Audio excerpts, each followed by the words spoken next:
Good evening, America. Happy New Year, and welcome to the first episode to 2025 of Break the Machine. Tonight is going to be one hell of an episode for everyone. There's going to be emotions. There's probably going to be people who are going to be upset about things, and rightfully so, mainly because we have patriots on our show today who have been persecuted politically after January 6th, 2021. And our government went out of their way to ruin their lives. So they're here to tell their stories. Many of us only have surface information of what happened to many of these political prisoners that are, unfortunately, many of them are still sitting in jail right now without any charges. So today we have Jesus Rivera and Hector Vargas who are here to tell their story and stories actually. And they'll probably get into a lot of deep stuff when it comes to our government. So prepare to be upset with the things that have went on, because I know you've heard us rant, you heard me and Red Day talk a lot about this and how we want to see every single one of these J6ers absolutely exonerated and free. I always put a hashtag freedom all, and I mean that.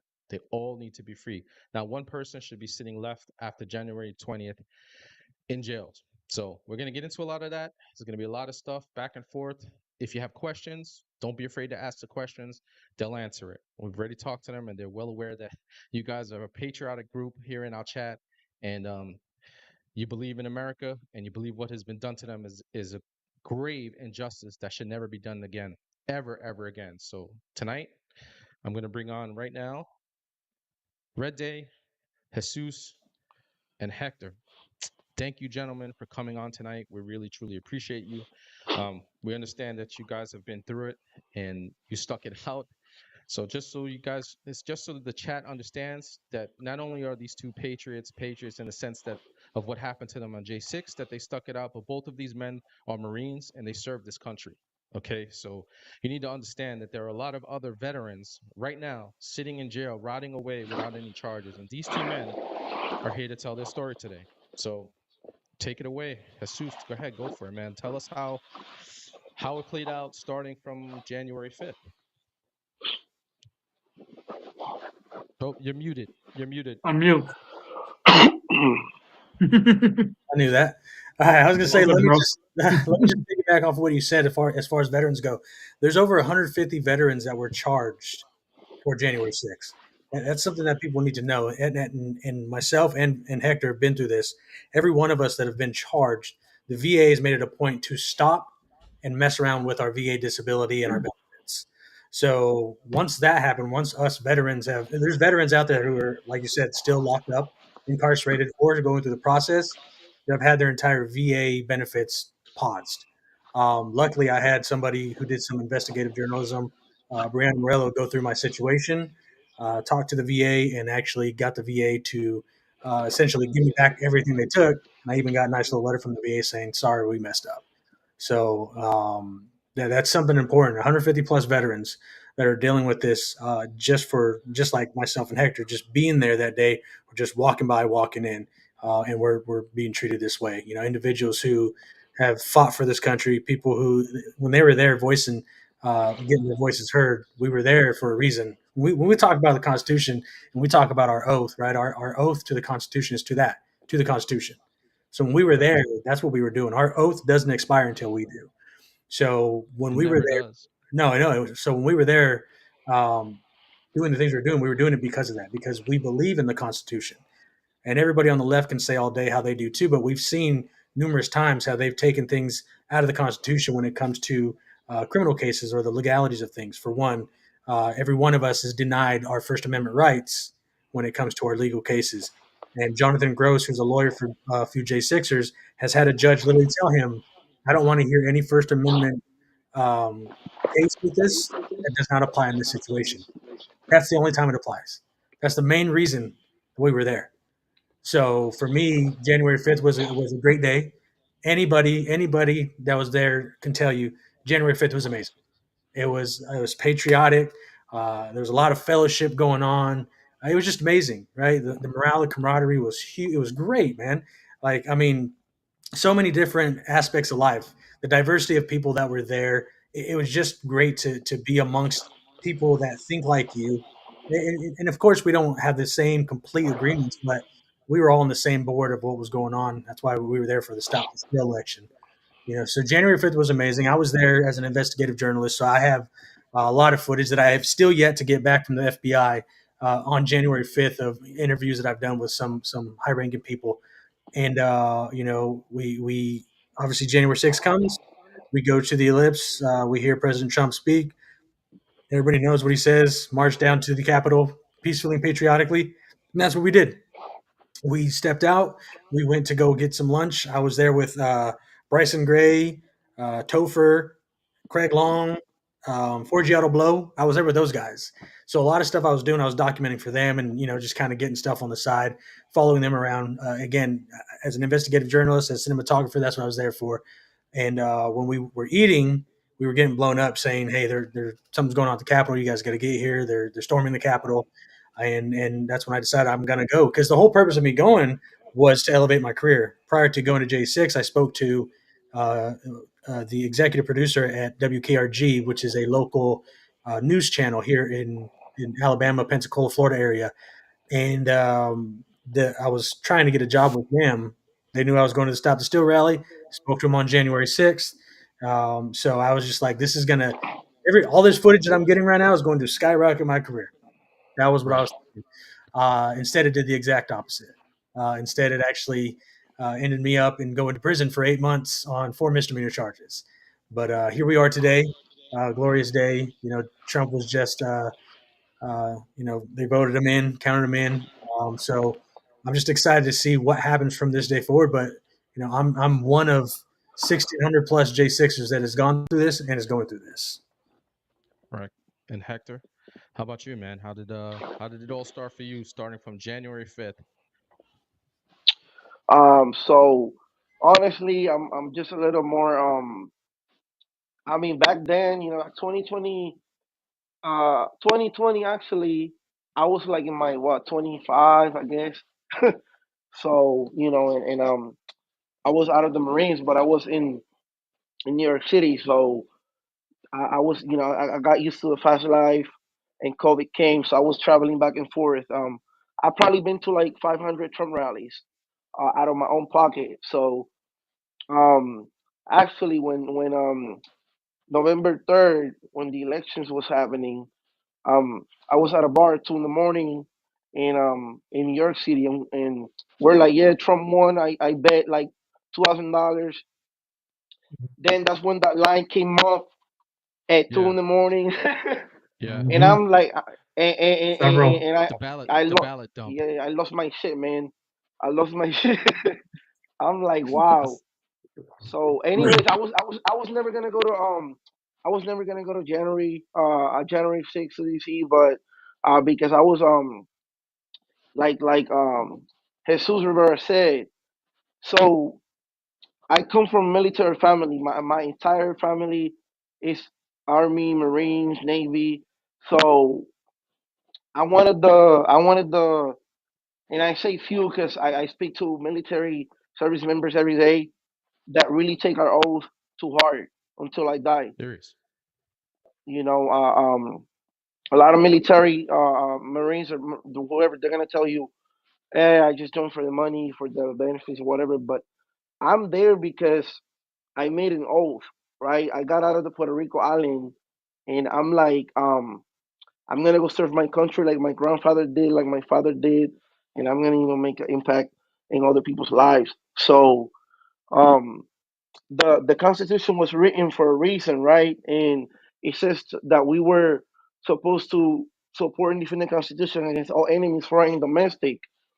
And those are keywords: domestic enemies, right? That means somebody was going to come and get us from within at some point, because it's impossible to take over the United States from the outside. It's Yeah. just never going to happen. Mm-hmm. So so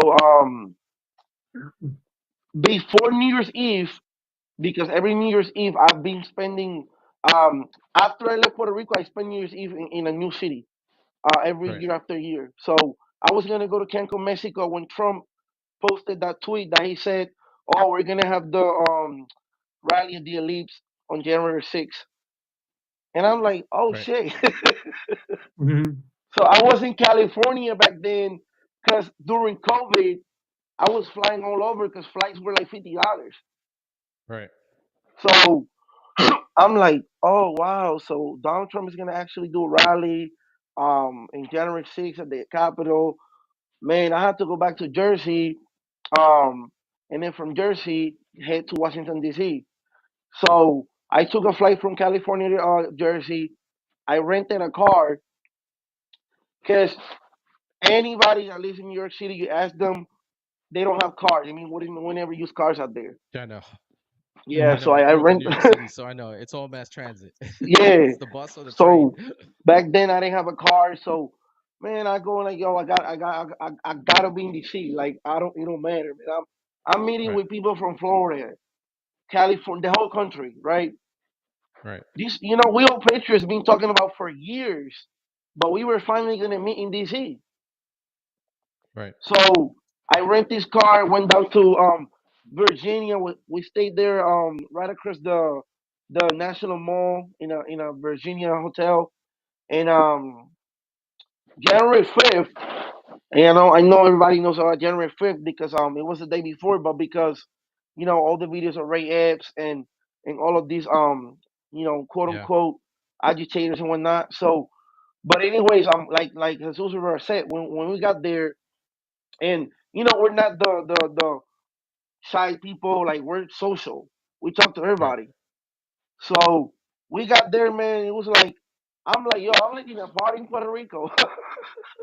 You Yeah. know what I mean? Like it's a vibe, bro. Like I've been to the biggest, to the number one biggest music festival on the world, music rage is Coachella in California, Coachella Music Festival. And I mean it was like less than a million people there, but when I got to DC, January 5th and January 6th, I mean it was just like another experience. I've never experienced that in my life, man. And we're Marines. We've traveled the world. We've been places and done things, but it's just not many people for one cause. Like getting together for one cause. Right. Families. I mean, I see kids, I see old people that are like 80, 90. Like it's not just like an age group. It's Right. it's everybody from all past, rich, poor, all Americans, the whole thing. So I'm right there with Jesus Rivera. I'm right there with Jesus Rivera on that. Well, America, just so you guys know, Nick Searcy is with us tonight. Thank you, Nick, for showing up. We really, truly appreciate you coming in to hang with us. Jesus and Hector, they started telling their stories, and you have a lot of stories of other J6ers that no one has heard their story yet. And you have been a force for good. You have been a force against tyranny, and we we love you, Nick. We really do. Well, I appreciate that. America really, really appreciates you. Well, thanks so much. I mean, I don't want to interrupt if they were in the middle of a story, and we got plenty of time to talk to me. But it's an honor for me to have been able to make these films and to spend so much time with so many patriots, and for the true story of January 6th to be finally coming out. And really today, what I was thinking today is like reflecting on the past 4 years and all the pain and suffering that was inflicted on the patriots of that day. It paid off. I mean, in a way, it was like we were vindicated because I think because of what we went through, because of so much the sort of excessive punishment that was meted out to these people, it called attention to the corruption in the government, and I think it contributed to having Trump win the election. And so I think we went there for a purpose, and while that purpose wasn't fulfilled on that day, I think the purpose was eventually fulfilled, and I'm glad we went, and I'm glad to have been part of telling the story of the true story of January 6th. Well, we need it. Americans are not. Unfortunately, we don't pay attention to a lot of stuff. Some of us do, because this is why we're here, right? To have these discussions. But Americans need to wake up, and it's really important that these stories are told. So it's why we brought Hector and Jesus on, to tell their story from January 6th. Actually, I asked them to start from January 5th. What led them to go down to January 6th, and now we're gonna get into the persecution, because a lot of people want to understand what it is that these patriots have went through. And I told Jesus, but I didn't get to tell Hector. I was in the Corps too. I served in the 1990s. I was in the Marine Corps, so I understand. We took an oath, okay, as veterans, and that oath does not die with us. That it stays until we die, because it's not done just because we got out.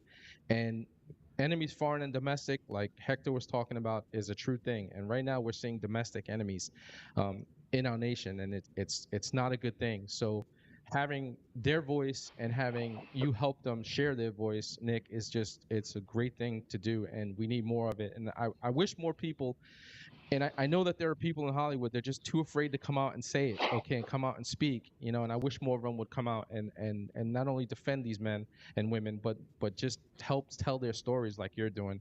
So the persecution has just been something that we shouldn't have to face this as a nation. And like you said, Nick, I think the seeing seeing Kamala Harris with crow in her throat as she was certifying Donald Trump today was one of the most fantastic things that I have ever seen. It was just like, it was glorious and it was epic to me. It was just something that I'll never forget, that look on her face of her having to say that Donald Trump won this election.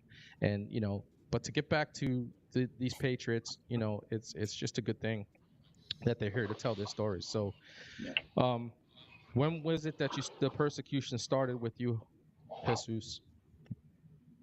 I mean, day one, January 6th, right? Or January 6th on the way out. Real quick though, I want to say, it's Nick knows I love him to death. I'm glad you're here. Nick actually got to experience my persecution firsthand. How I met Nick was through the documentary they did, which was uh, War on Truth. So it's Capital Punishment 2, War on Truth, that we did. And Nick came to my home, was able to talk to my wife and kids, and was fortunate enough to go with me to Jessup, Georgia, and see an unfortunate time where I had to walk into the prison and say my goodbye to my wife. And that's it's my part in the documentary is about 9.5 minutes, but it's a strong piece. It's a strong information on what we had to go through, and the emotions are real, the emotions are raw, and it's still hard for me to watch. Like sometimes, the company I work for, I've got to make reels, and I had to make that reel of that one, and I'm still kind of like when I'm putting it out there, putting it together, I'm still sad about the situation because it was rough, man. On January 20th, inauguration day of 2021 is when the feds came and swatted my home. Over 30 plus FBI agents came to my house. Being a Marine Corps vet, you've been to war, you've seen it. Being able to kick down doors, we're looking for the bad guys, the real terrorists. To have the federal government come into my home and do that exact same thing and have a rifle at my face was one of the most upsetting things to me in my entire life. So, January 20th, 2021, from that moment on, all the way until July of 2024, I went through it. I was being persecuted the entire thing because once we were arrested, we're put on pretrial confinement. We can't go nowhere. We can't do anything. They get rid of our passports. Like we're basically serving house arrest, and it just depends on who your PO is. Right. So it's once you're arrested, once you're put on the ball, that's it. Until your day of trial, until the day you go to court, until the day you plead out. Once you're doing all that, you're being persecuted the entire time. So unfortunately, we still have J6ers who are going through all that right now. My story was done. My story is over, mind you. The persecution part of it, I'm on the victorious route, going up now. But it's unfortunate that we have been treated the way we've been treated. Again, understanding misdemeanors. I went to prison on misdemeanor charges, 4 misdemeanor charges. The FBI has never gone after misdemeanor people before. It's beneath them. When you talk to FBI agents, they say it. Misdemeanor charges are beneath us. We would normally just throw it out and be like, whatever, give you probation. We wouldn't go to trial. We wouldn't do any of that stuff. But they made sure to make it a point. Christopher Wray and them said they were going to make a point, and they did. They sent a lot. I mean, there was, I believe, Nick, correct me if I'm wrong, but I think there was 23 of us that actually went to trial based on misdemeanor charges. that Yeah. we decided to go to trial and not take a plea deal. Hmm. And for us, it was all faith based. We believed that regardless of what was going to happen, God was going to take care of us. But again, to send people to prison for anything more than 30 days on misdemeanor charges, more than a week is a bit ridiculous for something like that. Well, it was a Yeah, no political doubt. persecution from the beginning. It was all done for political reasons, had nothing to do with justice, had nothing to do with law and order. And the reason, I think, JD, you were the first person that we interviewed for the War on Truth. You were the first stop. And the reason we came to see JD, we wanted to follow him going to prison to show America the kind of people that this government was persecuting, and the kind of people that they were calling domestic terrorists, and people that have to go to prison because of the horrors of January 6th. And like JD, in most cases, most of the people we talked to were veterans, were Christians, were family men who've never been arrested for anything before in their lives, and suddenly they are being treated like terrorists. They're being torn from their families, forced to go to jail, and they're inflicting emotional damage on these people, and it's intentional. It has nothing to do with justice. It never did. All it was to make a political statement, and I think that is the reason, part of the reason that Joe Biden's administration was thrown out in this election, because people began to see this is not right. This is not the way this government should function. I think the collaboration between big tech, uh, the DOJ, and the FBI is going to be one of the biggest egregious actions and silencing of people that this country has ever seen. It was just a conglomerate of just people with their hands in everything. Okay, silencing dissent, just crushing out free speech, and then eventually the DOJ going after patriots like Jesus and Hector. And Hector, I think you did a year behind. Is that, am I correct on that? I don't know if you can hear I us. can you hear me? Yeah, I can hear you. Yes. Go ahead. Can you see me? Yeah. Yes. Yes, we got you. We got you, Oh, it's Hector. because it's probably something on my end because I see my video frozen. Um, That's all right. We so got you. yeah, I did less than a year. So what Okay. happened was, I had a public defender that I had to fire. Um, so basically, like Jesus Rivera said, right? Um, I they could have gave me 30 years in prison. I was not gonna take a plea. Like I'd rot in jail. That was me. Yeah. That's like a faith based thing.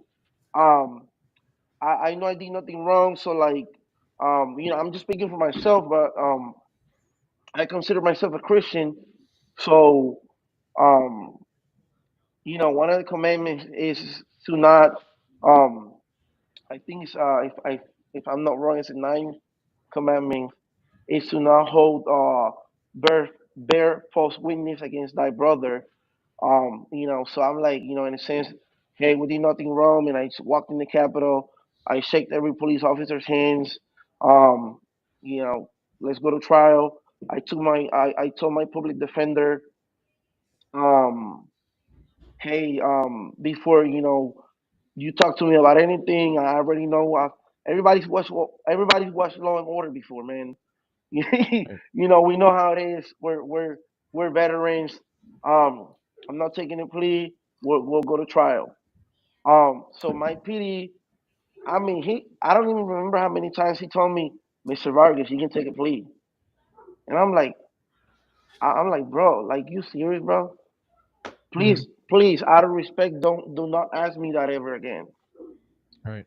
So I was following Jesus Rivera case pretty close, and that's when I found out he did something called reverse proffer, and that's where you exchange material and discovery with the prosecutors that normally they wouldn't show you. They wouldn't show Right. you. So, man, we're on a Zoom call with my public defender and the prosecutor, and my public defender. Uh, After the prosecutor asked me a question, and I answered, "Hey, so I went in the Capitol because the cops was there. waving us in, da da da da. My public defender was like, but Mr. Vargas, you're a veteran. You know that if you go into a federal building, you have to go through a metal detector, right? And man, I lost my shit, bro. Right then and there. Well, it just seems to me, and I'm Hector, you're one of probably many stories that the public defenders that the government were giving all of you is just they weren't really there to defend you at all. Screw Actually, me they just over, man. yeah, It wasn't just the public defenders. It was, I mean, a lot of us have spent, $50,000 plus on attorneys, hoping that they'd fight for us. Yeah. My attorney was a retired Marine Corps colonel, so I thought I had it in the bag. I thought we were good to go. And actually, if you guys remember the trial, Nick, you probably remember this. Hector, you might too. You remember the picture of the two soldiers who were standing in front of the pile of Hajis, and they had the black masks covered up, and they were like posing in front of the pictures. Do you guys remember that at all? Mhm. I remember those. Yeah. I So actually my remember lawyer, those. that was their lawyer, and that's Right, a case that he won. And these are the right, kind of cases that he's taken on the federal government, and he's done amazing Yeah. things. So his background, for me, I was amazed, but he didn't practice like he played. So for Yeah. me, I just felt like he could have done more. I think he was completely ill prepared, and but to be honest, to play devil's advocate, I think every lawyer's been ill prepared for this situation, right? Because going into DC, we're screwed. It doesn't matter who you are. Going into DC, you have no chance. There's a reason why they never allowed any of us to take our trials out of DC and bring them into our home right, states. There's a reason why they wanted them right, to stay in DC. I mean, after the election, you saw that 99% or 98% of the population voted Democrat, right? Yep. I hmm mean, it's out there. So it's obvious that being in DC, that's not a jury of your peers. That doesn't Yep. exist. If you are a conservative, Republican, Trump supporter, MAGA, it doesn't matter. There is no jury of your peers in DC. So, unfortunately, for anybody that goes through there, I mean, I don't know what the success rate. I think it's 90, 96, 97% or something crazy I like think that. it's higher. I think it's higher than I that. think it's Yeah. Like that. So, Yeah. 99%. I think the federal out is of like again, out of the 99%. 23 of us that went to trial, only one was given, got off scot free on it. Thank God. Yeah.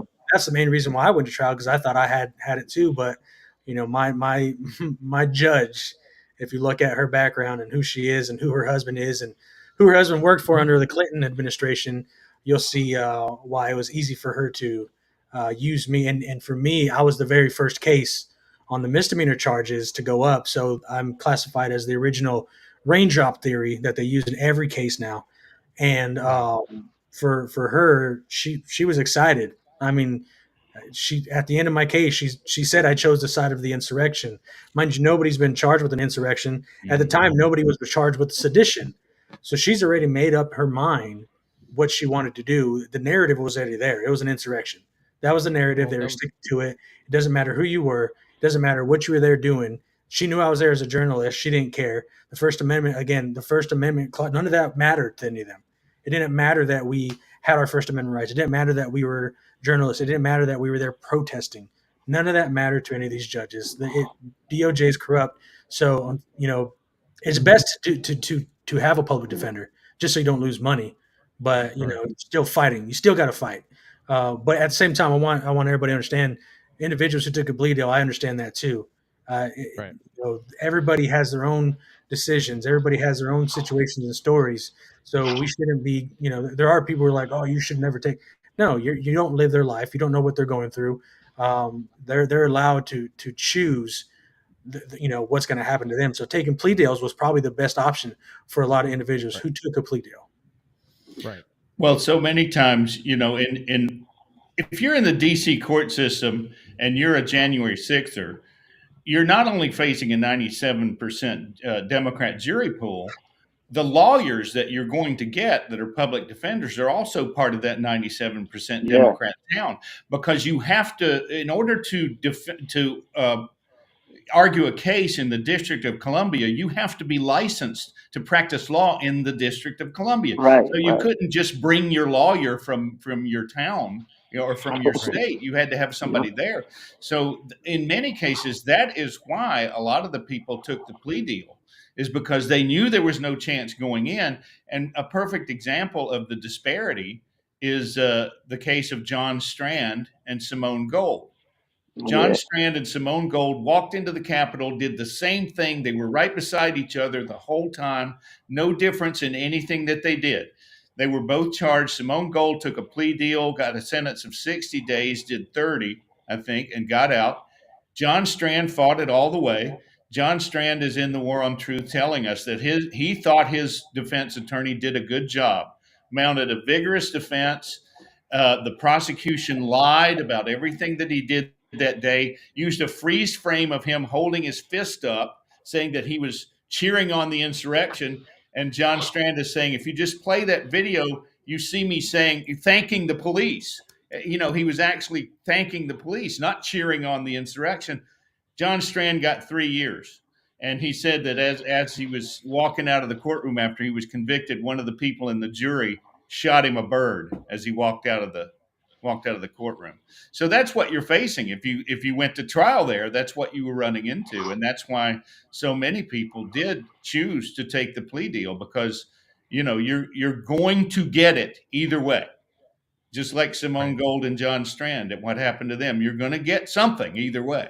And you might get a little bit less and then if you take the plea deal, of course, the government's satisfied, because then they can hold it up and walk around and go, hey, we got another violent domestic terrorist insurrectionist. They pled guilty. See, they did it.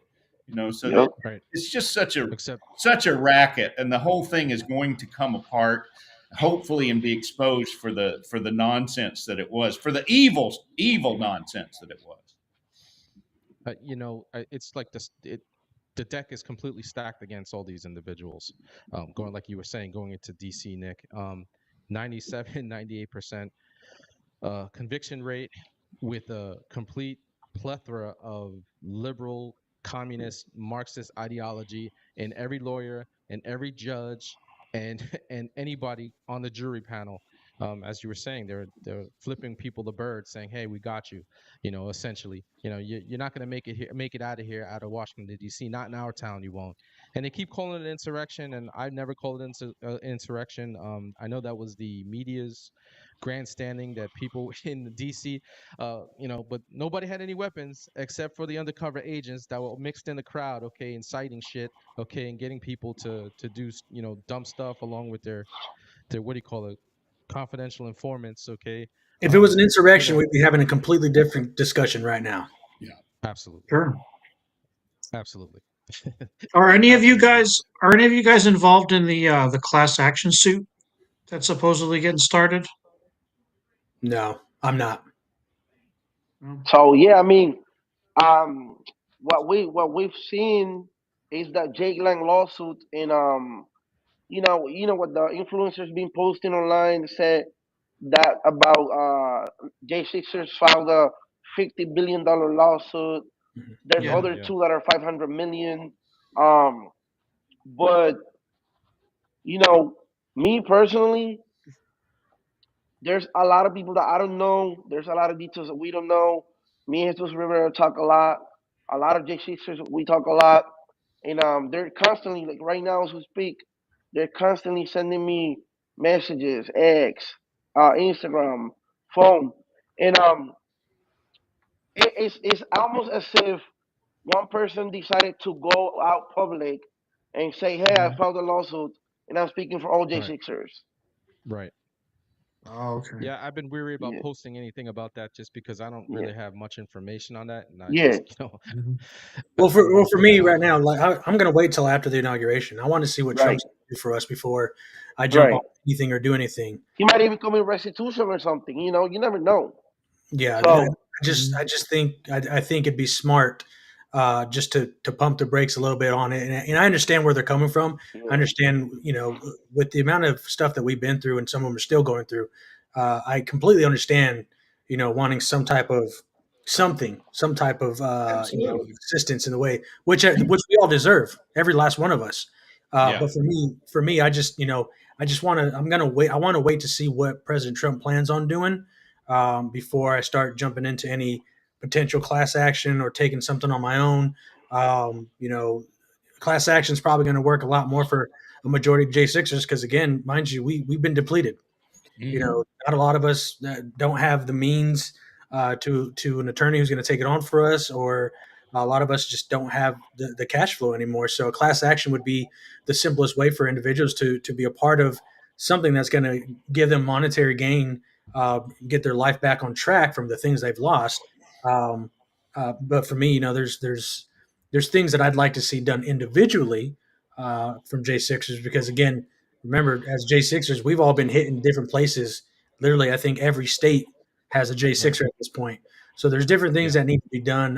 But I want to wait until after Trump, after the inauguration, after we find out what he plans on doing, whether it's pardoning clemency. He needs to commute every single sentence day one if he doesn't do anything else. But if he's going to find some type of restitution for us, you know, that's something that we could utilize to help us out in a further case if we decide to go to as well. But there's a lot of good information. The main thing is uh, individuals should look into the information they're given. You know, I created a new group because there is so much infighting, but I created a group so people understand. Hey, whatever these people are doing over here, there's information for people that are going to want it. If you don't want their information, there's another group doing something different. Take their Right. information because it's going to benefit somebody. But that's the main thing. There's a plethora of information that's out there that can benefit us J6ers, regardless of which route you go with it. For me, the only thing I want to see is complete and total exoneration because Yeah, we suffered through the summer of love in 2020 when yeah. BLM and Antifa caused Mhm. billions of dollars, okay, of destruction across the country, lighting federal buildings on fire, 33 murders. They took over streets and made their little no-go zones and stuff like that, and nothing, absolutely nothing happened. Okay, and you know that to me was more. If you want to call it an insurrection, that was more like an insurrection than anything. The Yeah. stuff that they were doing in the streets, the damage they were doing.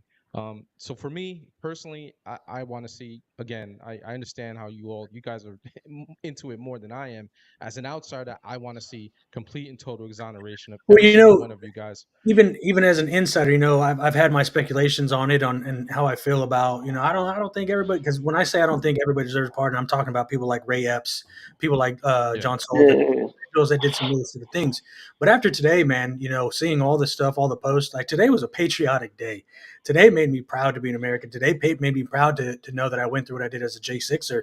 And after today, I'm there. Exonerate us all. If there's like 3 or 4, maybe 10 people that I don't agree with that did something wrong, I think the exoneration for all of us, you know, even if that small group of people did something for the masses, I think it's more important because I wasn't looking at it like that at first. But again, today again. It's the amount of support that we saw from everybody. Like this was the first time in a long time that I've seen mass support for all J6ers to include J6ers within our little J6 communities. And I loved it, man. It made me excited. And I was just like, you know what? At this point, yeah, no, it's exoneration for all or nothing, you know. But my main thing is I want to make sure every J6 is out of prison. Like that's key, man. That has to happen.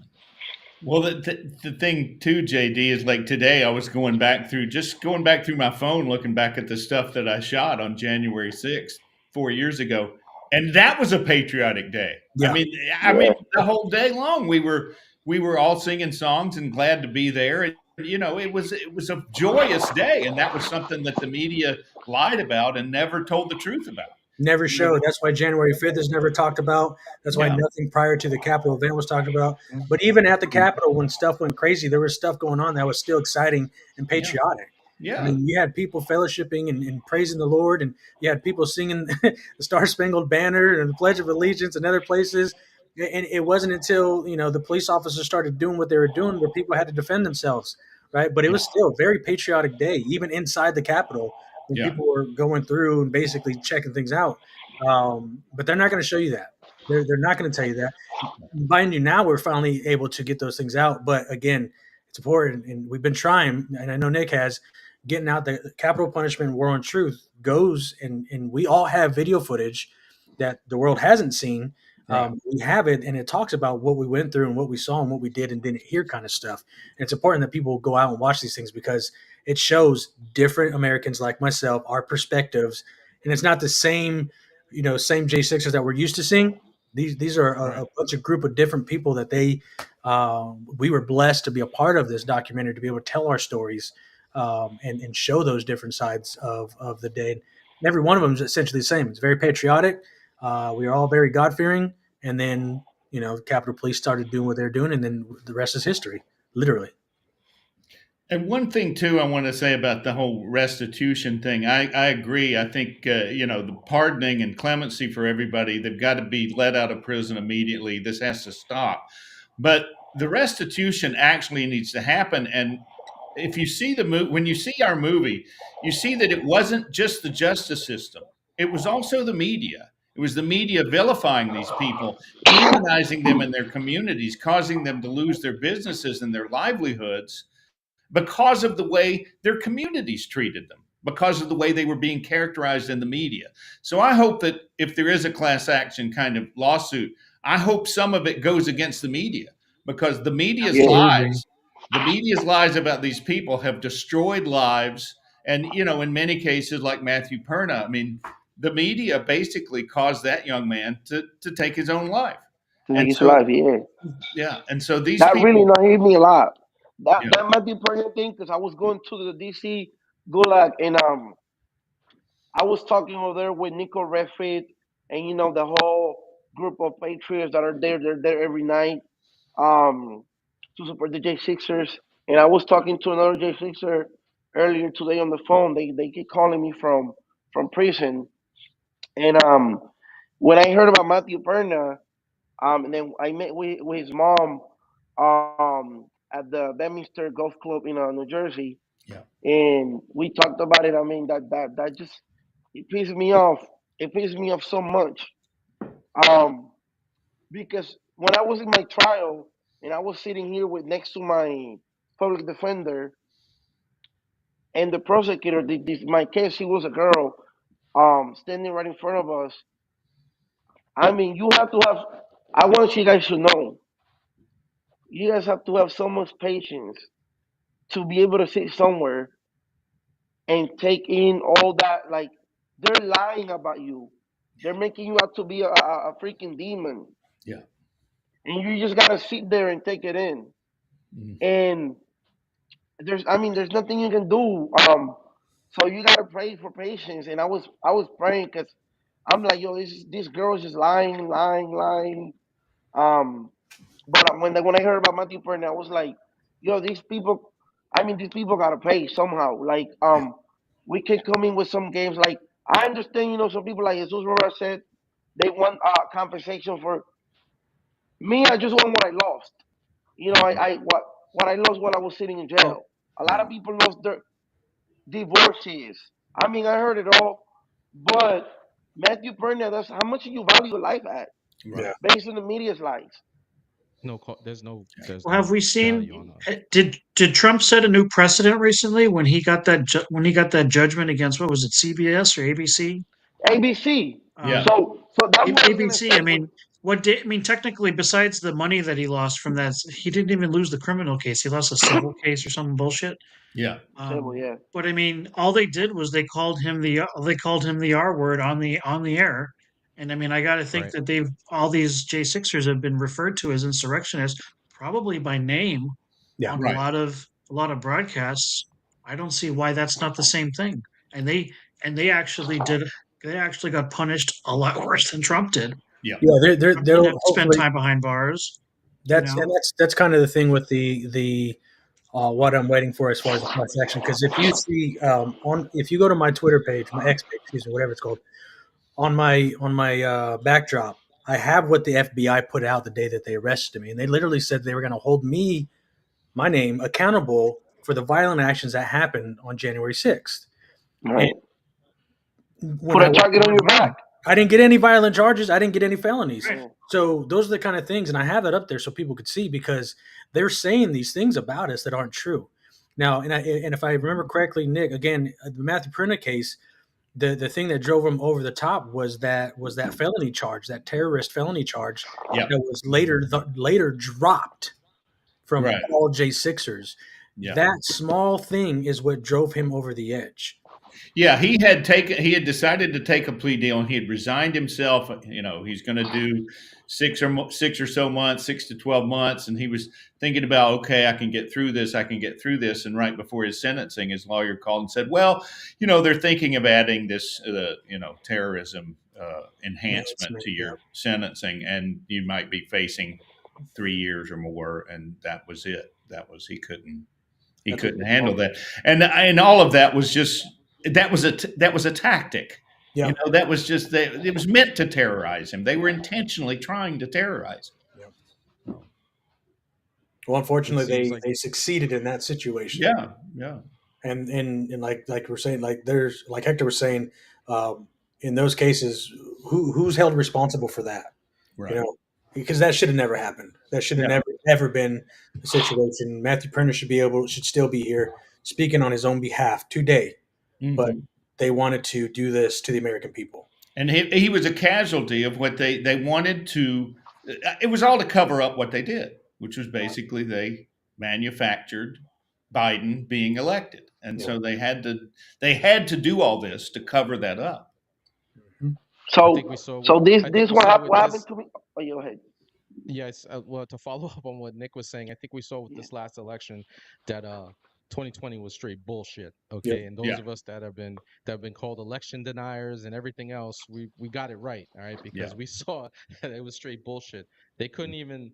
It was definitely too big to rig this time, and listen, we watched it in real time, right? Yeah.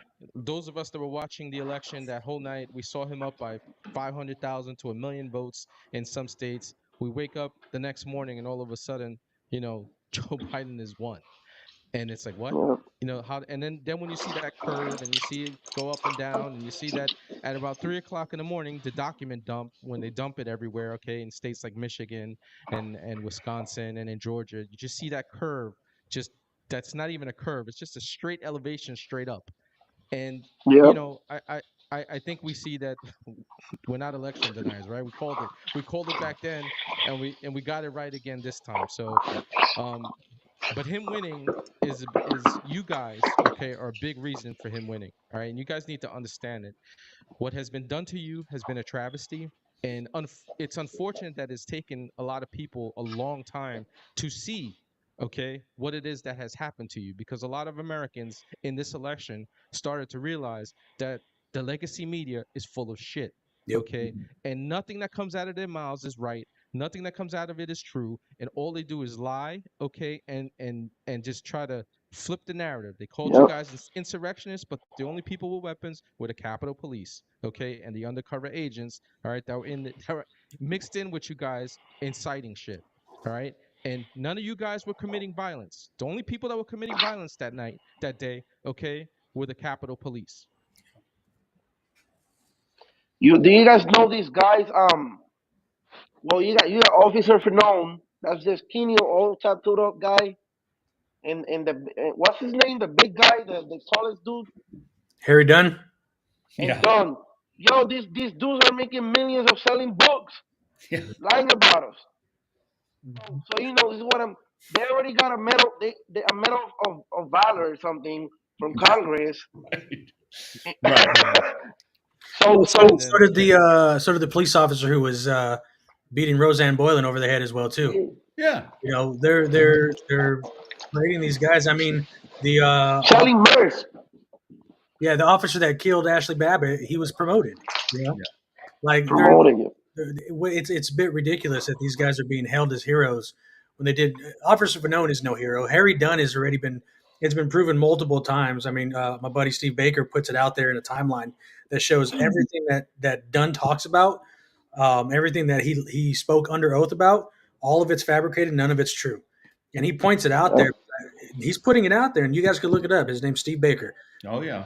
Out there, lied under oath. And him lying under oath should have automatically set those Proud Boys and Oath Keepers free, because there's so much lying, right? So who's putting these guys up to these lies?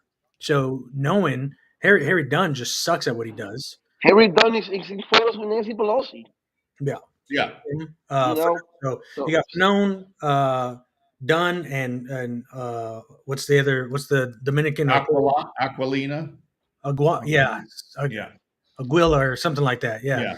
he failed to Like save Roseanne Boylan's life in the tunnel. They pulled her in, and this guy breaks the freaking the AED because he doesn't know how to use it. He rips it apart and oh then just wow, throws it, which could have been potentially something life wow. saving for her, but they weren't even resuscitating her. You had all those individuals up front. You had Sarah McAbee's husband, Jake Lang. All those people that were up there trying to protect Roseanne Boylan, literally giving her CPR in front of these officers. And Sarah McAbee's husband is the one that's the one I really think about a lot. He was a police officer, and his story is also in this movie.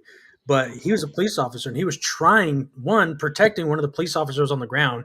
You can literally see him in the police officer's body cam where he's covering over him, making sure no one, because they're trying to yank him into the crowd, and he's not letting it. Then he gets away. Right. Then he's trying to resuscitate Roseanne Boylan, and he's getting yanked off by the Capitol police officers. So he's getting mad because they're pepper spraying him, doing everything to him, and this guy's literally trying to save the life of a woman who's been crushed by the crowd that they've created, on top of all the OC spray and CS gas and everything that they've thrown in there. It's a chaotic situation, but because he pushed an officer out of the way to get to her, that was his glorifying moment of assaulting a police officer. Assaulting a police Now officer. Yeah. Which is, And he was a deputy, he's in right? jail for 7 years. He got Yeah. sentenced to 7 years. and I don't know if his wife has seen him yet. I know the last time we spoke, it was a while before she's even had any type. But that's the thing; they send us far away. Yeah. It took me 500 miles away from my home. Yeah. And again, first 2 months I was in solitary confinement. They're putting these guys in solitary confinement for 3-4 months, back and forth. They're doing 6 months, and then all of a sudden they're back in solitary confinement. What is can you give us? Can you just give us just what it is what are the reasoning? I mean, obviously they pick any reason, but what is their reasoning behind like just I know it's because you guys are J6ers, but what is the shit that they give you in order to put you into solitary confinement? The reasoning behind it. There really is no reason for it, but They give you no reason. Let me explain something. When you're in prison, you're nothing. You don't know nothing. Right. It's like if you were a Marine, you went to Marine Corps boot camp. Remember being a recruit? correct. That's Yeah. what you are. That's what you are in prison. Yeah. You don't get to ask questions. You just got to do what you're told. We're all equally worthless. Yeah, you don't know what's going on.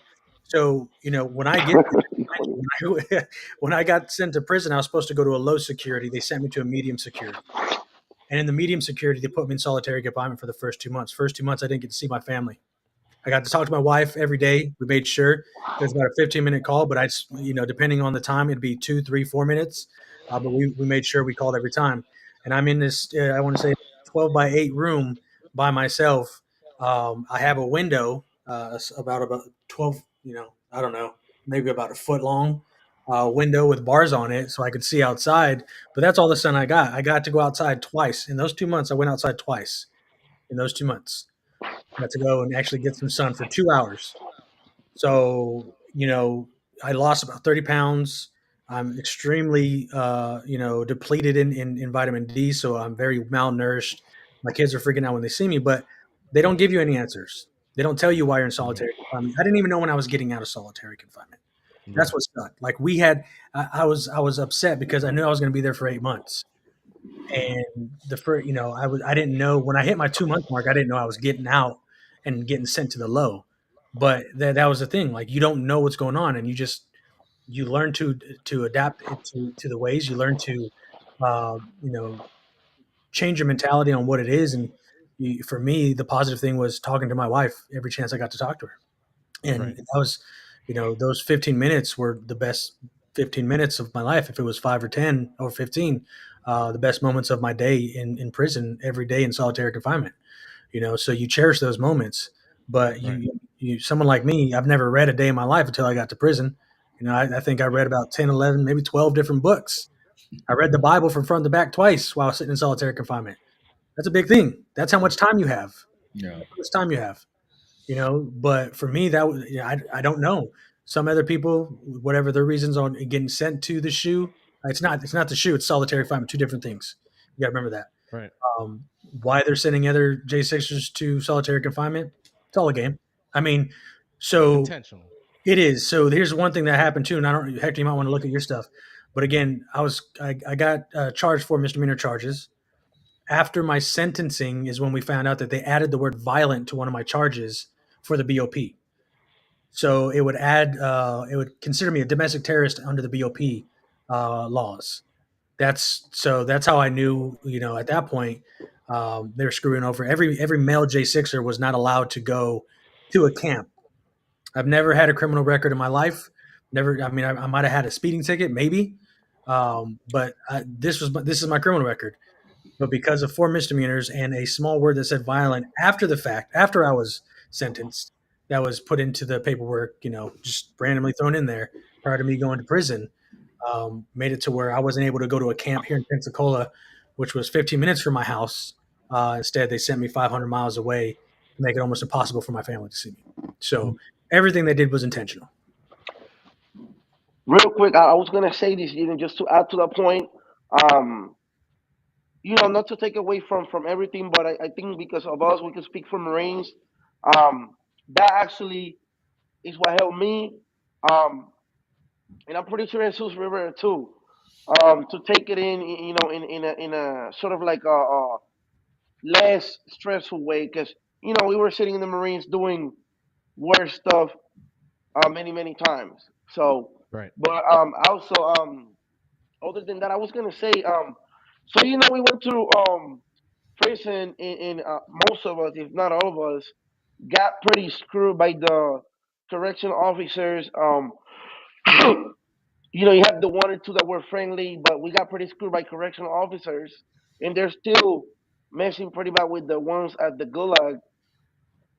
That's something I'm intrigued with it because I know I promised a lot of inmates that I served with that when I came out of prison I was gonna fight for prison reform because our prisons are, I mean, we're talking about there's innocent men in prison right now as we Right. speak, and our prison system is just it's a cesspool of corruption.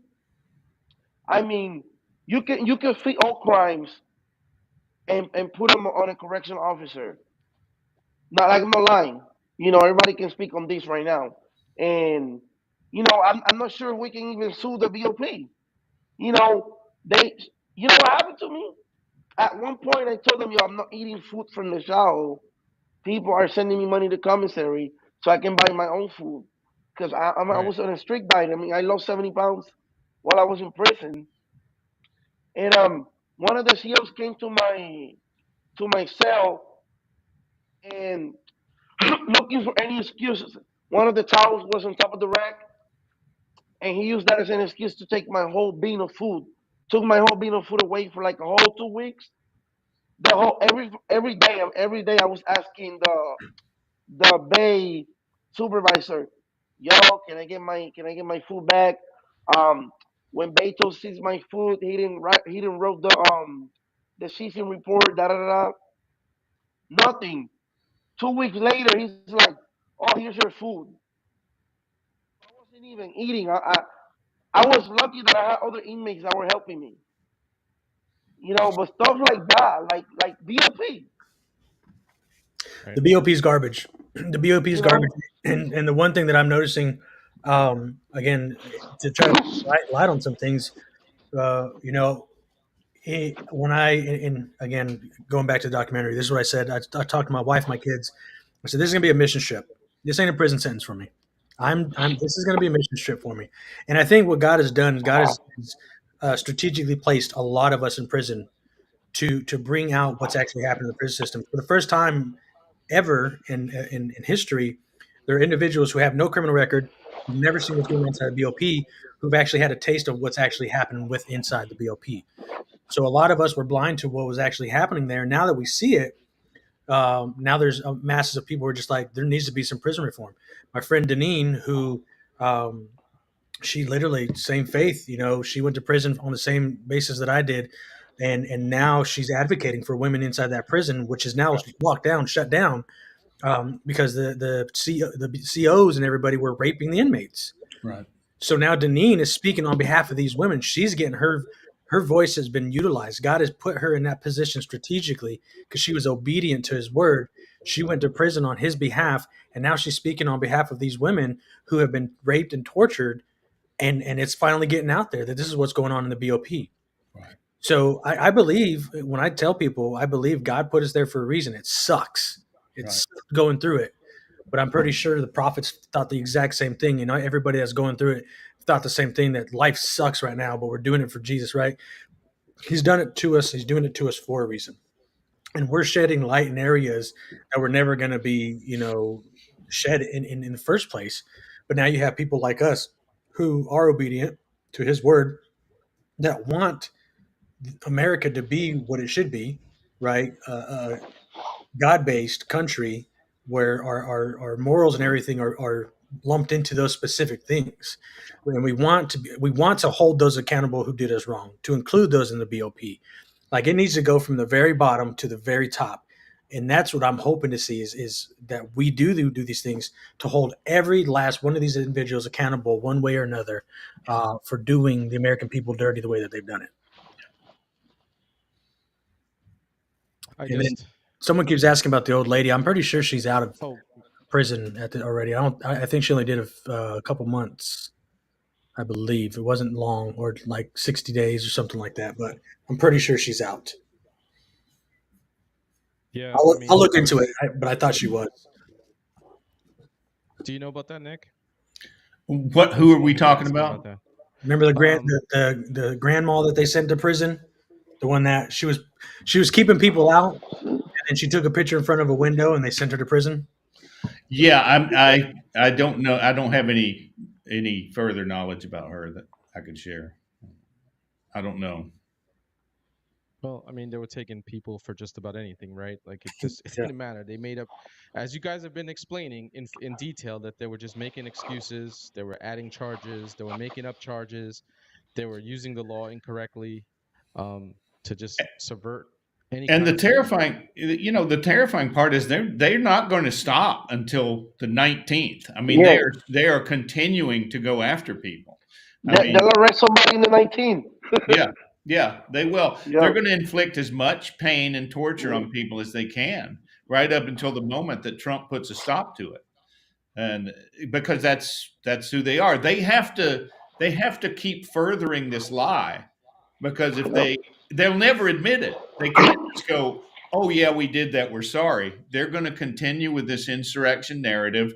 They're going to continue to say that all these people deserve to be in prison from now until the day they die. They're never going to give it up. Did you heard the new lie? Did you heard the new lie right now? Now they're saying, "Oh well, if you didn't do anything, why you taking a pardon?" Yeah, that's the new lie. Thing, yeah. Yeah. That's an old gimmick that, oh well, if you don't have nothing to hide, why won't you say anything? Yeah, You know what I'm saying? So, like, that's an old. They come up with it. They'll come up with anything right now. They'll come up with anything. I'm just glad that you two gentlemen are, fortunately that you're out, and we have so many patriots that are still sitting, rotting in a cell. Many of them, like I said earlier in the show, without any charges whatsoever. They're just sitting there, okay, and with no end in sight. And for me, like I said, it has to be full exoneration. I really hope, I'm hoping and praying for them daily, that, come January 20th, like he's been saying, he does the right thing. Trump does the right thing, and something has to get done, because we can't ever let America, we can never let this happen ever again. Okay, we can't sit back and be quiet like we did for the last 4 years and not say anything. I mean, fortunately, we had people like Nick who were making documentaries and whatnot, and movies, and we have enough J6ers that have been out that have been telling their stories, but we can't let this ever happen again. This has just been grave injustice to the American people, to the Constitution, to our republic. Our republic is damaged, okay, forever because of this, and we can't ever let this happen again. And the way to stop it from happening again is to hold these people accountable. I mean, people like Liz Cheney, people like Adam Kinzinger, withholding evidence, suborning perjury. These are crimes. And what has been done to the January 6th defendants are crimes. And I hope that it's not just, I hope that he exonerates and pardons everybody, but I hope he then goes after the people that did this to them, because that's how you prevent it from happening again. Yeah.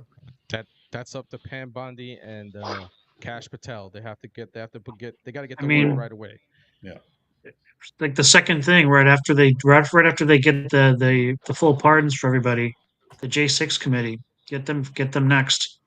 Go right after Absolutely. them. And I don't mean suing them. I mean like I would love to see some perp walks. Yeah, I want them charged. You know what? Even if it's just holding them for 24 hours and then, whatever. I want to see them fucking perp walked, and I want to make memes of that for the next 10 years. And I want them to defend themselves. I want them to have to go to court and defend Yeah. themselves, Go defend through their the act. Perjure excessive themselves process. over and over again. Yeah. Yep. Just That's my dig their own holes. that's my main concern, Nick, and I'd like to get your feedback on this. So, when it comes to the civil lawsuit, my worries about a civil lawsuit are this: in most civil lawsuits, whenever it's a civil lawsuit's done, the prosecutor or whoever's on the other side, they basically make a deal saying, okay, we're going to award you everything you want, but with that award, you can't do this. Yeah. And with the civil lawsuit, that's what I'm worried about is Yeah. that if we do a civil lawsuit, under what guise are we doing it? Because we shouldn't want a civil lawsuit just for monetary gain.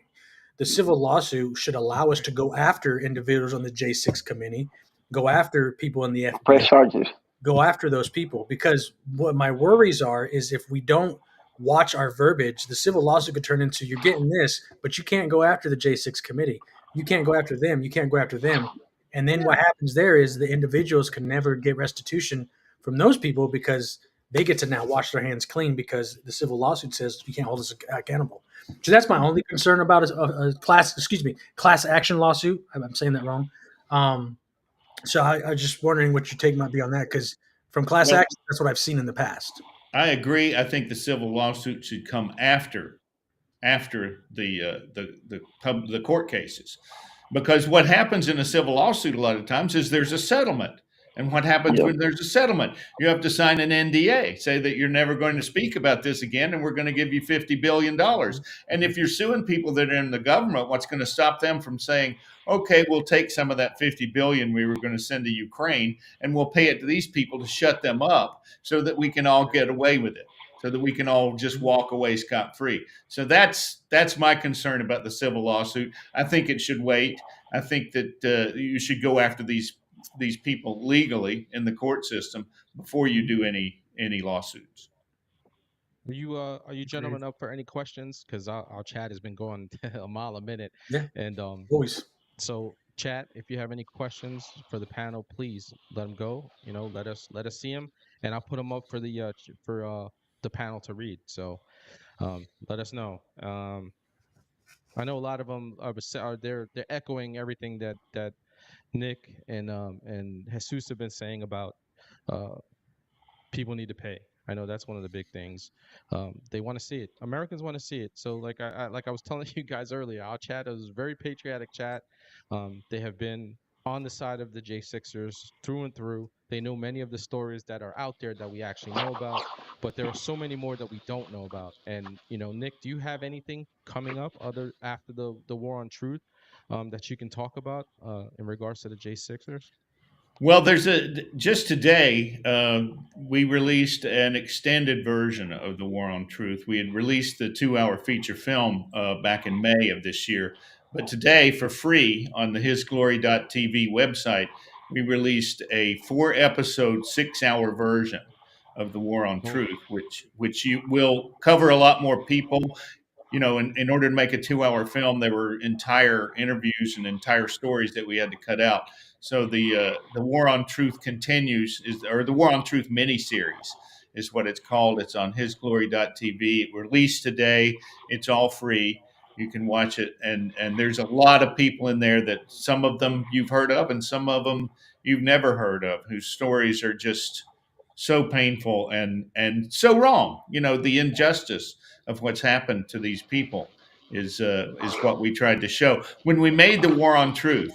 I said I think the most important thing we can do is really show America who these people are that the government is calling domestic terrorists and criminals and violent extremists and all this.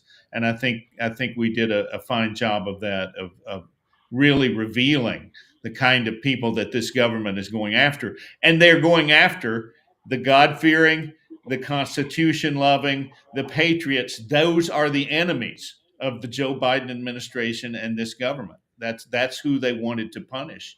And that's the kind of people they wanted.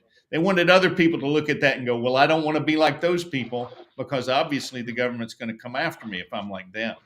So I think you'll find a lot of stories that you want to see in the War on Truth miniseries. Yeah, one of the questions, it seems like this is a valid question, is do you think essentially that there'll be a statute of limitations to hold some of these people accountable? I don't think so. I mean, the statute of limitations for J6 was just 5 years. After 5 years, they can't go after J6ers anymore, which we know it's going to stop once Trump's in the office. Yeah. But that's a criminal case, so there is no criminal case against these individuals. It's a new case. There's no statute of limitations on a class action lawsuit, right? If it's something that's happening to individuals that's going on now that's causing harm or monetary problems, things like that, it's different than it's in a typical criminal case. So those kind of lawsuits, and they know it. I mean, they know it. That's why they're running. They're all Well, jumping ship and everything. So they know it's coming downhill. But from what I've talked to a couple people, there's no statute of limitations as of yet, as far as how long it will be till we could no longer go after them for what they've done to us. Or you could just do like what they did in my former state of New York, right? Just change the law for Trump, go after him, and then change it back to what it was afterwards, after you get your charges. That's what these fuckers do, man. You can only do that if you're a Democrat. That's Yeah, right. that's true. And you got to be up in a. You got. It's ultimate corruption in the East Coast. It's just insane. It's and I'm from New York, so seeing it actually happen, I'm like, what are we doing, people? And I always vote correctly when I was living in New York, but unfortunately, it's a state that's lost.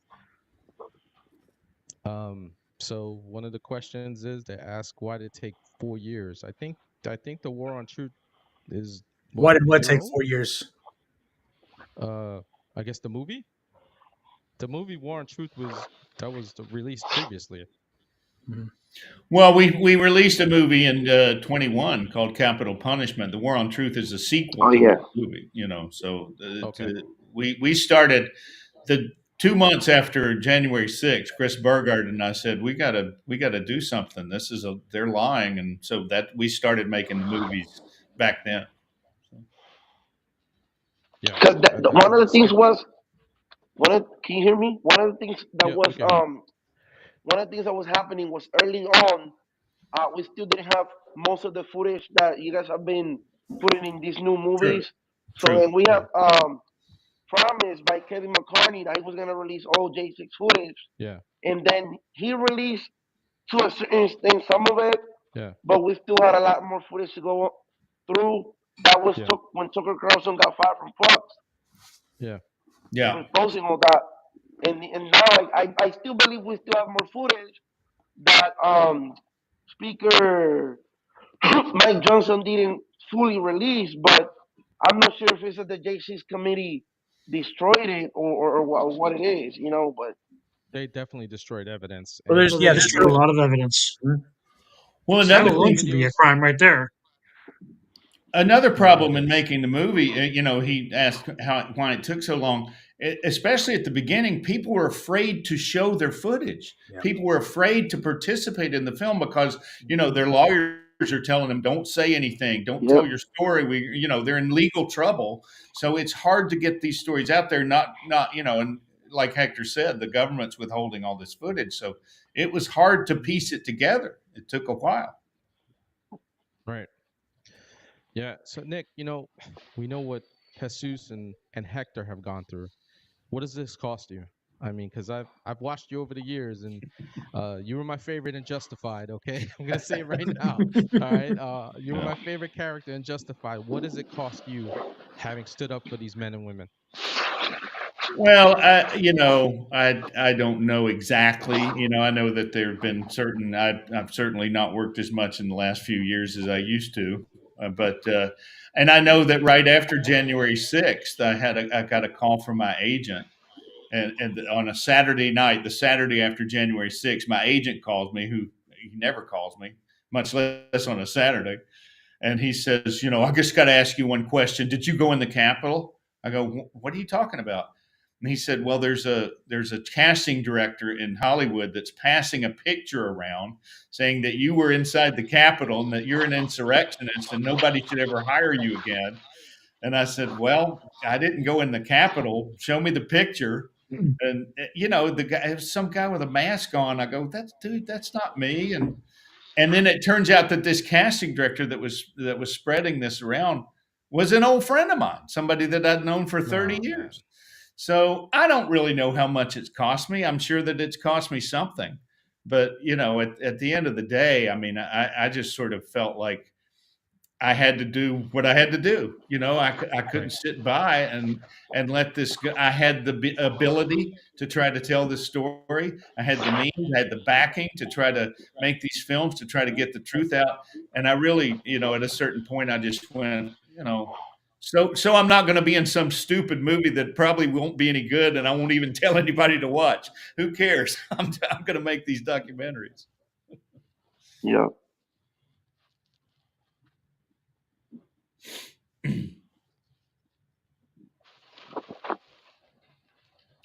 One of the things too with the documentaries is what's been bummer is that they're very powerful. They have a lot of information, and they have been extremely. I don't want to say shadow banned. That's another word, but Right.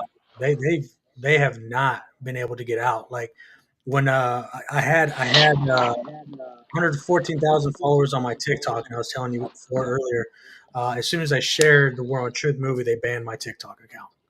That was it, right? Every time that I put it on a different platform, I'd get some type of hit.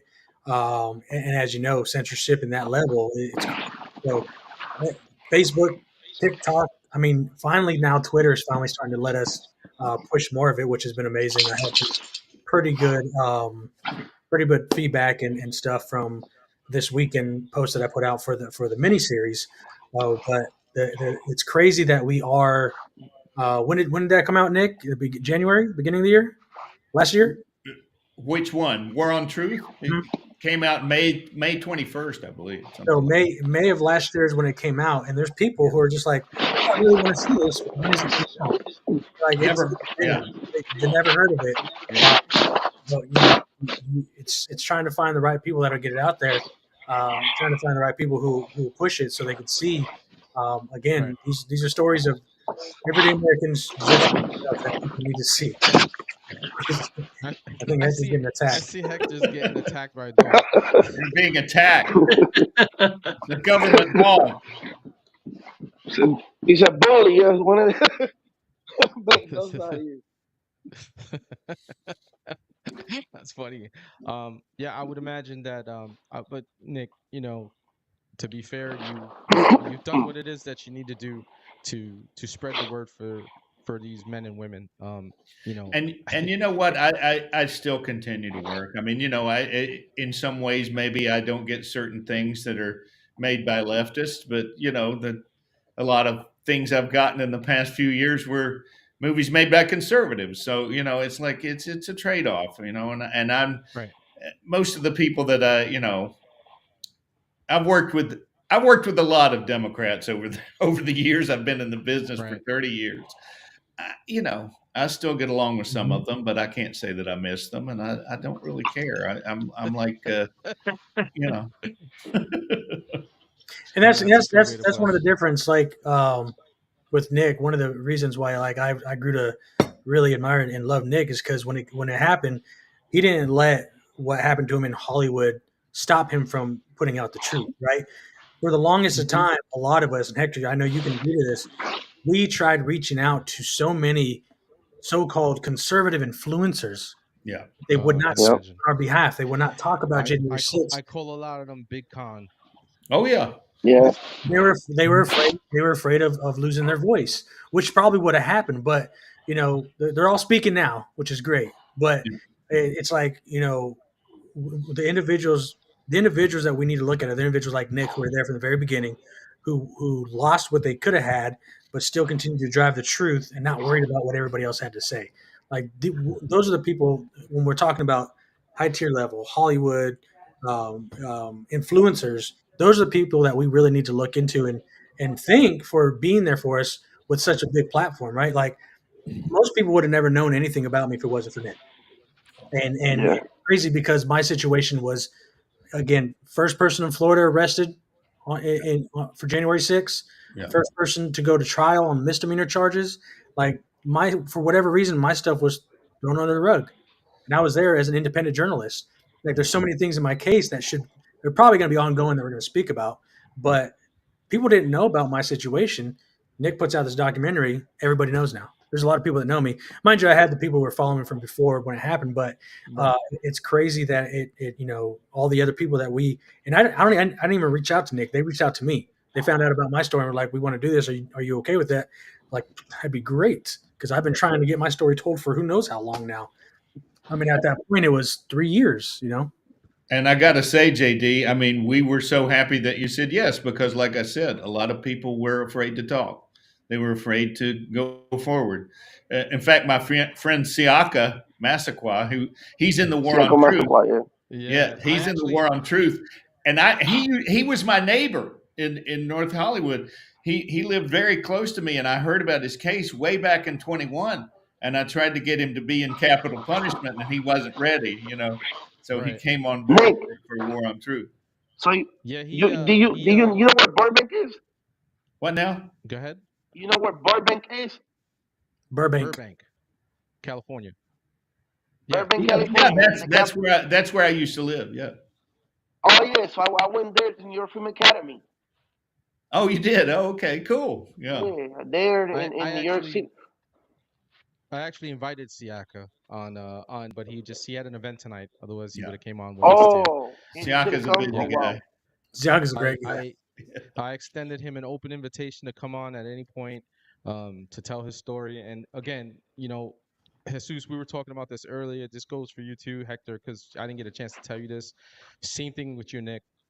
This platform from here to eternity, okay? Anybody who wants to come on and tell their story and you want to bring them on because they feel like, they just need a little bit extra support, bring them on. This platform is theirs. They can shout it out to the world and we will not silence them. These Americans will no longer be silenced, okay? And me and Scott, okay, that's my co-host in the middle there, Reddaywalker. We've talked about this at length, okay? One of the things we wanted to do this year, okay, coming into this year was to start off the year with this show and continue to invite you J Sixers to come on and just tell your story. As you come out, if you have friends that are again, like I said, they're a little apprehensive, but now they're ready to come, bring them on. We'll give them the same amount of time. They can shout it out to the world to hear because we're not going to silence them here on Break the Machine podcast. And I think I can honestly say I think J6 is going to be extremely loud these next couple weeks. Yeah. Good. They should be. Because it's an outrage. It's an outrage what's been done. Yeah. It's one of the biggest crimes against the American people that's ever been perpetrated in American history. And there needs to be an outcry. These people need to be let out of prison and their stories need to be told. Staying on a republic for sure. Absolutely. We Yeah, cannot let this happen ever again. like Nick said, they're not gonna stop. They're trying to sentence Trump on the 10. They're not gonna stop. So I Yeah, they're just still want to say trying to this is put the people last behind thing I'm gonna bars. say Go ahead. because my phone is on 8%. So I'm just gonna say Okay. this. I just want people to pray for us in our nation, and I just want to say this as as a senior that I've come to Christ, and I got baptized, and I'm trying to follow the right path to people to realize that just like Nick and Jesus Rivera did, and a lot of us put a lot of basically put out everything at risk to voice our opinions way before it was cool to to post the truth. Um, that from now on forward, even though if you don't get the outcome that you want at that point, um, to take everything negative and speak up because 3 years ago you could have been the person that if you spoke up, things could have changed. But like Nick said, a lot of people were scared. They have their own reasons, but we got to start thinking about the future. Not I don't even think about myself right now. I'm thinking about my kids and my kids' kids. So that's what I tell people all the time. Whatever we do today, that's what our grandchildren are gonna be paying for. We got as we miss. I'm always gonna speak the truth, no matter if ultimate sacrifice. If I die, I die. So I just wanted to say that, and thank you guys for bringing me on and giving us this platform. God The bless you, platform is Hector. God God bless bless you, Hector. And you know what, man? Come back, all right? We definitely want you back, and we need some updates on what's going on. And like I said, if you have anybody who wants to come on who's a little apprehensive before, bring them on, all right? And God bless you, man. Okay, thanks for coming on. We appreciate Thank your you time. guys. Yeah, thanks, Hector. And then there were 4. Yeah, listen, it's this isn't an easy topic, okay? Those of us who didn't live it and didn't experience it like you guys did, okay? Um, but we're angry, all right? There are a lot of us, and what you need to understand is there were many of us, like me and my co-host Scott, who were on your side right from the beginning, okay? And we never I was I tell people all the time, okay, that at some point last year, in the beginning of last year, I felt that I was called to come and start using my voice. All right. You gotta hit you gotta hit the off button, Hector.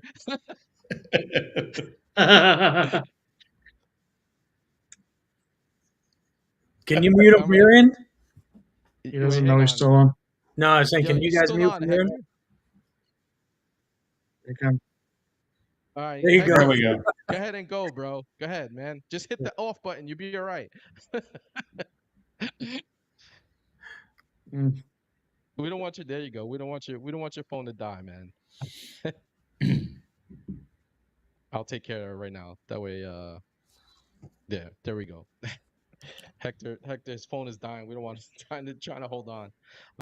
But again, this platform, it just by chance, Scott and I got together late in the year last year, and we started dialoguing, and he came on the show, and we just Can I came up with a plan. can I just say something really stupid? Go ahead. JD, every time you lean back, it looks like you're wearing a funny hat because Oh, of your is the background. Capitol building there? That's right. Wearing a capital Looks like hat. you're a Roman soldier or Yeah, something like that. he's got a Capitol hat. Yeah, He's a centurion. Yep, yeah, he does got that exactly. little centurion hat on.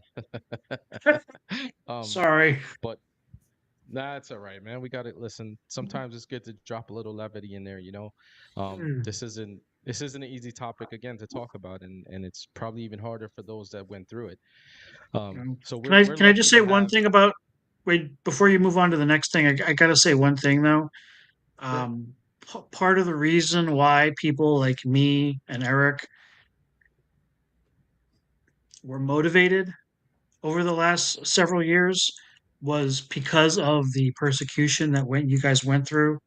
Mhm. Journalists, the people who were there on J6, you know, it was in 2020 was hard. I mean, it wasn't that for me. It wasn't nearly as hard for the people that had to sit behind bars for like even 2 days.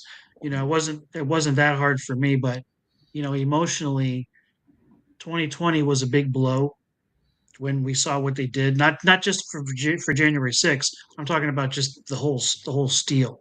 You're right. You know, it Yep. was it was it was fucked up, and a lot of us, we were licking our wounds for a while, especially like on social media because I remember I was right around. I think it was right after the J6. That's when I think that was the last account I lost. It wasn't the first one I lost, but it was one of the last ones I lost. Mostly because I was sharing J6 info. I was grabbing tons of material. I think Parlor hadn't been taken down yet at that point, so I was finding a ton of shit on Parlor. TikTok was always good for stuff like that. You was finding stuff, and every time you posted shit, it was getting taken down. You were getting warnings because they were trying to hide the truth. And the last 4 years, after we kind of like caught our breath and we kind of refocused, our mission was to help however we could. Some people it meant donating money to legal defense, whatever. Some people were getting involved doing documentaries. I my goal, it wasn't just about J6, but it was something that definitely motivated me because I knew there was people that were being taken advantage of. They were being held without trial, held without due process, all this bullshit, and being punished way over the expectation of any crime that they did. You Mhm. know, it was completely bullshit. And my mission, and I'm speaking for many of my followers and many of the people that I talk to on a daily basis, our goal was to get Trump back Yeah. because without that, honestly, I don't even think we'd be having this conversation today. No. Because if Pencilhead or whatever you want to call her, um, actually was able to pull High off some heels other Kamala. little upset, yeah, pull off an upset or whatever you want to call it. Um, honestly, I fear for the rest of the J6ers and anybody else's. If they got away with that, how much further would they be able to push the envelope? Yeah. What else would they have to be emboldened to just get away with because they know they could. Yeah. So this was like everything, especially the last year, especially 2024, it was a very big emotional roller coaster. We were like, no, basically just what happened in July or whatever. Fight, fight, fight. We're not fucking giving up. Yeah. We're not. Yeah. I didn't care about one warning that I got this past year. I just fucking trudged ahead, making what's her face and also Mr. Depends uh make them look as biggest assholes I could on my page and anywhere else I was posting. So that and we honestly we were doing that shit for you. We weren't just doing that for clout. We weren't doing that for personal enjoyment. We were trying to get this country back. Yeah. So Yeah. that's And I all I Listen, had think to say it about was that. one thing I'd like to for me. mention is, like, I know Elon Musk has taken some heat in the last couple of months, but if he had not bought Twitter, I Yeah, don't it'd be know a total different. what we would have done, because by Absolutely. opening it up, it stopped all this deplatforming people, gave people the right to speak, and censorship was all about what they were trying to do on the left. What the Biden Harris administration was trying to do is shut everybody up. Don't let the truth come out. Stop it any way you can. Use the full force of the government to stop it. And Elon Musk doing what he did, that changed everything. And I don't know that Trump would have won if he had not done that. Yeah. He gave them And a you know big. He what? gave And the government a big middle finger, is what he did. yeah. Yeah. And Elon's not a perfect guy. Right. He's not like, oh my God, he's another Trump. No, he's not another Trump. He's got No. his own ulterior motives. But and he's using free speech to his own benefit too. Sure. He's driving his own money, he's driving his own future plans for business. You But bet. nevertheless, we'll ride whatever ponies we can to get our voices back. Yeah. And the fact that they didn't control Twitter anymore, in 2020 there was no Truth Social. Right. Rumble wasn't even a formal app in 2020. It became an app over Yep. the last few years, and it's growing. It's people with like a quarter of their following that they have on Rumble. I mean, excuse me, on YouTube. They'll get more views on Rumble with like a quarter of the following because they're not being demoted and pushed down by some stupid algorithm. Yeah. Yeah. So that was one of the things that I had high hope for this time around. It's like, you know what, they're just not able to control. And also, not only that, they're watching the TV ratings of these news networks fucking plummet over the last year. Yeah. Yeah, They're like the watching legacy Food media Network. absolutely fail. Yeah. The Food Network is beating CNN right now. People would rather you make people make a souffle than Right. watch freaking primetime CNN. Yeah. So that's Well, at just least the at least consciousness is they're not coming back. lying to you. They're not Yeah. lying to you about how to make a souffle. That's true. There's no Well, politics in listen, souffles. the days of legacy media are over. Okay, Yeah. the media is right here on YouTube, on Rumble, on Twitter, on True Mhm. Social. That's the media now. Okay, people are not looking to CNN. They're not even looking to Fox. They're not looking to anybody else right now. Um, that's legacy media for information, because they know they're not going to get the information that they need, right? Because it's just been nothing but censorship, as we saw with the Twitter files. Okay, when we were talking about Mhm. Elon, right, and we saw that the collaboration between the government, okay, and big tech to absolutely censor conservative speech. Yeah. And Now it's not here. Legacy media is not a thing anymore. They think they are. Okay, like the pigeons, the pigeons of the coop, you see them every morning, and women for some reason still tuning into them. I don't know why. Okay, running their mouths, saying dumb shit. Okay, nobody's really watching them. Well, this brings up something else. It's like, okay, nobody's watching them. They're still on the air. Why? They're being propped up. They are being subsidized by our enemies. They're basically being subsidized by foreign money or whatever, whoever is funding them, because they're not making any money. They wouldn't survive in an actual free market. So you got to ask yourself, who's propping them up? And the same thing with the movies that are coming out of Hollywood. Nobody's watching that crap. The stuff that won at the Golden Globes last night, nobody's even ever heard of it. So who's propping all that crap up? It's money from our enemies. Nick, in a very long time. I think that the last time I watched one of those shows was when Saving Private Ryan lost to what was it? Shakespeare in Love, a movie that nobody saw. Right. Okay. Yeah, it's all a political campaign. It was in the 1990s. Was the last time I watched one of those shows.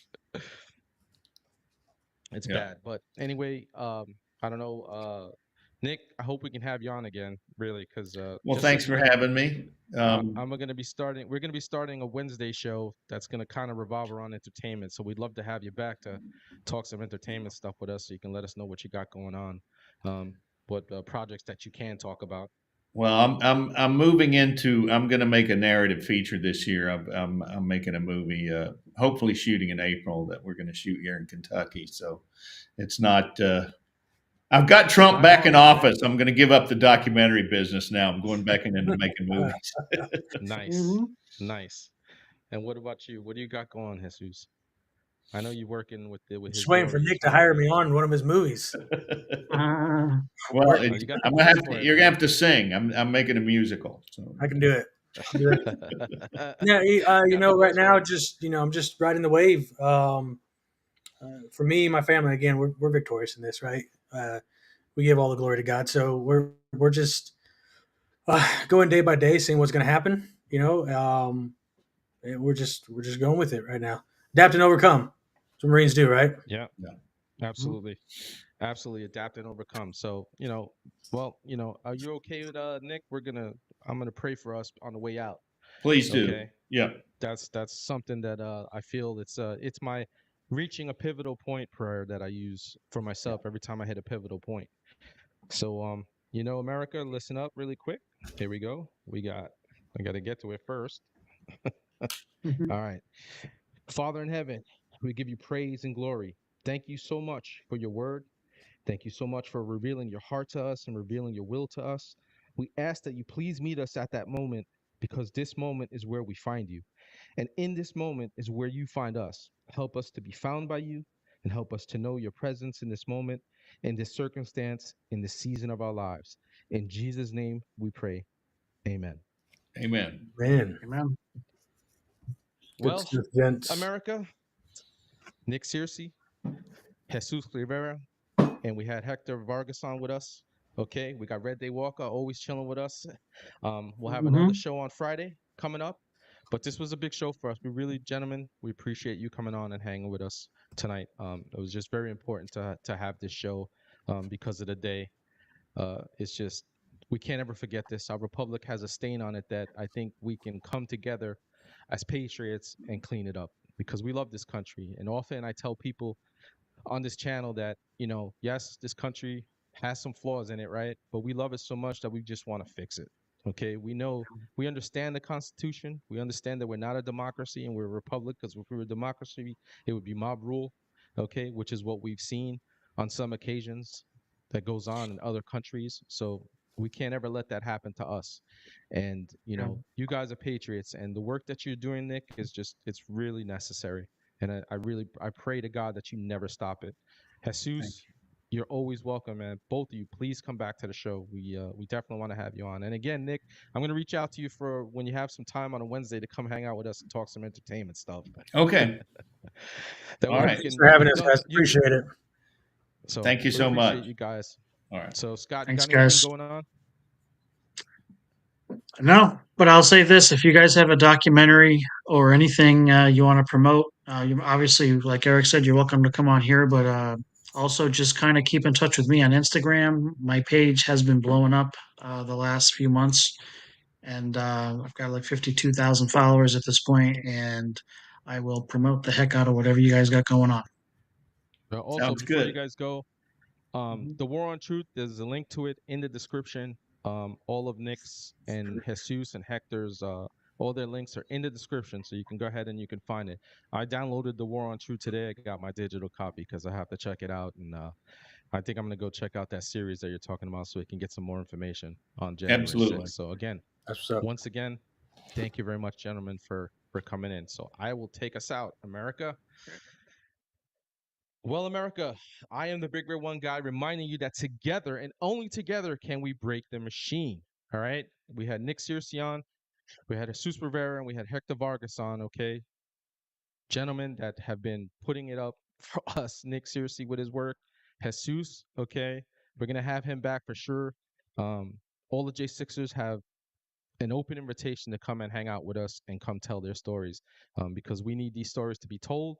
We need America to learn. We need America to open up their eyes. And we can never have what has happened to these men and women happen again in this republic. It is a stain that we must clean up, and we can clean it up. So once again, remember, God bless you all. God bless America, and get ready to break the machine. We got more coming. Friday, we'll see you again. See you in the next video, fam.